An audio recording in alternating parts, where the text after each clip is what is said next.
Manila, June 26, 2023. My dearest parents, if you're reading this letter, it means I've made it. I have news. Good news. I'm okay. Truly, I am. It's been almost a year since I left Ukraine, a year of cramped bomb shelters, tearful goodbyes, and flickering candlelight. A year of haunting sirens and relentless rocket fire. A year spent clutching your photograph, whispering prayers, and dreaming of escape. And now I'm here. I'm here writing these words beneath a sky bursting with stars. But how did I get here? How did I survive? How did I find peace again? I remember that night so well. I wake before dawn to the low hum of trains outside my window, the sound that once signaled an ordinary morning in Kyiv. Now it means escape. My backpack waits by the door, stuffed with only what I can carry. 2 changes of clothes, a small photo of my parents, my sketchbook. I keep touching the sketchbook as if the feel of its worn edges can steady me. When the first sirens start, my breath catches. I whisper a silent prayer to anyone listening. Outside, the air tastes of iron and smoke. Neighbors hurry down the stairwell carrying children, pets, plastic bags. I move with them, heart hammering, each step away from the apartment, a step away from the life I knew. At the train station, the crowd swells like a single frightened creature. Mothers cry into their children's hair. Fathers stay behind, their faces gray with worry. I squeeze onto a carriage, pressed between strangers, and the doors slam shut. The train lurches forward. Through the dirty window, I watch my city slide away, golden domes and gray buildings shrinking into mist. I do not know when I will see it again. Days blur into border crossings and sleepless nights in cold stations, Poland, then Germany. I send quick messages to my parents whenever I find signal. I'm safe. I love you. Their replies are short, but full of love. At a refugee center, I meet a volunteer who mentions a humanitarian corridor to the Philippines. I have never been that far east, but a country of islands and warm seas sounds like another planet, far from bombs, far from fear. I sign my name before I can second-guess myself. The flight to Manila feels endless. I stare at the moving map on the screen as the plane crosses oceans. Somewhere over the South China Sea, exhaustion pulls me into uneasy sleep. When the captain announces our descent, I peer out the window and see a necklace of islands sparkling under the sun. Stepping into Ninoy Aquino International Airport is like walking into another world. The air is heavy with humidity and the scent of mangoes. People smile even through masks. A volunteer greets me in English and hands me a welcome packet. I feel a rush of gratitude so strong it almost knocks me over. The government resettlement program places me in a small apartment in Quezon City.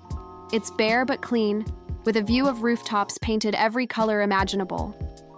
At night, I lie awake listening to roosters and distant karaoke. The city pulses with life, chaotic and comforting all at once. Within a week, I start looking for work. My savings are thin, and I crave purpose. A notice board at a community center advertises a position at an art workshop for children. I show them my sketchbook. The director, a gentle woman named Liza, hires me on the spot. Teaching art becomes my lifeline. The children are curious and unfiltered. They call me Ate Cat and pepper me with questions about snow and European castles.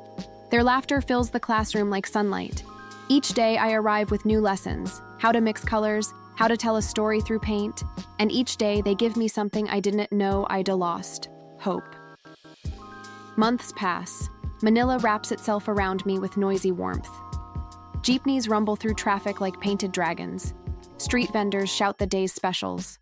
In the evenings, I wander through night markets, tasting halo and sticky rice, my senses alive. I keep in touch with my parents through patchy video calls. Their faces are tired but determined. "We are proud of you," my mother says each time. Those words become a quiet engine inside me. One rainy afternoon, while sketching in a cafe, I notice a man across the room playing guitar. The music is soft and soulful. He smiles when our eyes meet, and I feel an unexpected spark. His name is Mateo. We talk until closing time, about music, travel, the strange comfort of strangers. Our friendship grows without urgency. Sometimes he walks me home, the streets scented with sampaguita. He never pushes for more than I can give. Some journeys are meant to be slow, he says, and I silently thank him for understanding. As the rainy season deepens, I settle into a rhythm. Mornings at the art studio, afternoons exploring hidden corners of the city, evenings on the balcony with tea. Manila is no longer a stopover, it's home. But home does not mean forgetting. I dream of Kiev often, cobblestones slick with rain, the scent of lilacs. I wake with a bittersweet ache. Yet when I open my window and breathe in the humid Philippine air, I know the life I am building is real. Liza invites me to her province in Batangas. We spend days swimming in water as clear as glass, nights lying under a riot of stars. I learn to cook adobo from her mother and laugh at my clumsy Tagalog. Each experience roots me deeper. Then comes the art exhibit, a celebration of the children's work. Lanterns sway in the warm breeze, proud parents crowd the room.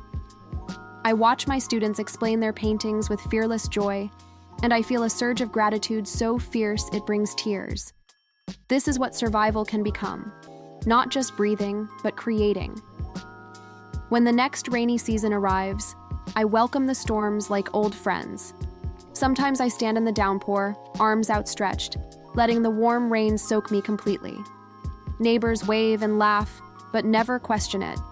Here, joy is allowed to be messy. One evening, I sit on my balcony writing a letter to my parents. I tell them about the art classes, the market smells, Mateo's music.